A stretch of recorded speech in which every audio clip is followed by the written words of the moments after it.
প্রধান উপদেষ্টা ডক্টর মোহাম্মদ ইউনূস বলেছেন, সিস্টেমকে চ্যালেঞ্জ না করলে কিছুই বদলাবে না। পুরনো পথ মানেই একই পরিণতির দিকে যাওয়া, তাই নতুন পথ তৈরি করে এগোতে হবে। বিকেলে থাইল্যান্ডের ব্যাংককে বিমস্টেক ইয়াং জেনারেশন ফোরামের মূল বক্তব্য দেন তিনি। 2 দিনের সফরে বৃহস্পতিবার দুপুরে ব্যাংককে যান প্রধান উপদেষ্টা। সাজেদা সুইটের রিপোর্ট। বিমস্টেক শীর্ষ সম্মেলনে যোগ দিতে বৃহস্পতিবার থাইল্যান্ডের স্থানীয় সময় বেলা 12টায় সুবর্ণভূমি বিমানবন্দরে পৌঁছান প্রধান উপদেষ্টা ডক্টর মোহাম্মদ ইউনূস।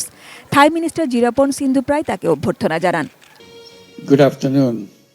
এরপর ব্যস্ততা বাড়ে প্রধান উপদেষ্টার। ব্যাংকক সময় বিকেল 3:30টায় বিমস্টেক ইয়াং জেনারেশন ফোরামের মূল বক্তা তিনি। তরুণদের জন্য তুলে ধরেন তার জীবন দৃষ্টি। Since bank doesn't give the money, why don't I create my own bank? Charity money has only one life. You can use the money once only as a loan.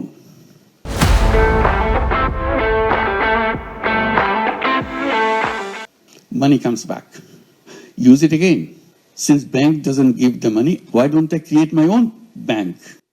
Doctor Yunus বরাবরই তরুণদের পক্ষে। এই ফোরামেও তাদের প্রতি অগাধ আস্থা জানান। নতুন সভ্যতার বিশ্ব পেতে তরুণরাই ভরসা বলে মনে করেন তিনি।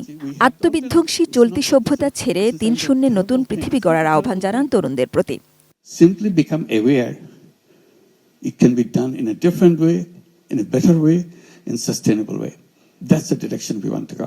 প্রধান উপদেষ্টা বলেন, পুরনোকে আঁকড়ে সামনে এগোতে গেলে পরিণতিও পুরনোদের মতোই হবে। তাই সিস্টেমকে চ্যালেঞ্জ করে নতুন পথ গড়ে এগোতে হবে। This is again you challenging the system to change the world. You cannot create a world with the same system. If you want to change the world, you have to change the system. There's no other option for you.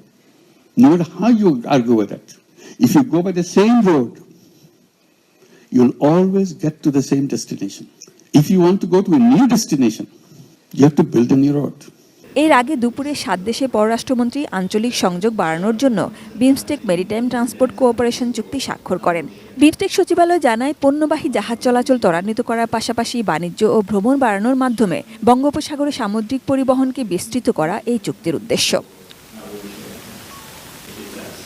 শুক্রবার বিমস্টেক শীর্ষ সম্মেলনে যোগ দেবেন প্রধান উপদেষ্টা doctor Mohammad Yunus. এই দিনই আঞ্চলিক সংস্থাটির সভাপতির দায়িত্ব নেবে বাংলাদেশ।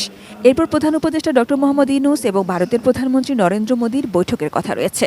নরেন্দ্র মোদীও বৃহস্পতিবার দুপুরেই থাইল্যান্ড পৌঁছান। 2 দিনের সফর শেষে শুক্রবারই ঢাকা ফেরার কথা প্রধান উপদেষ্টার। Sajeda Sweety, ATN news, Dhaka.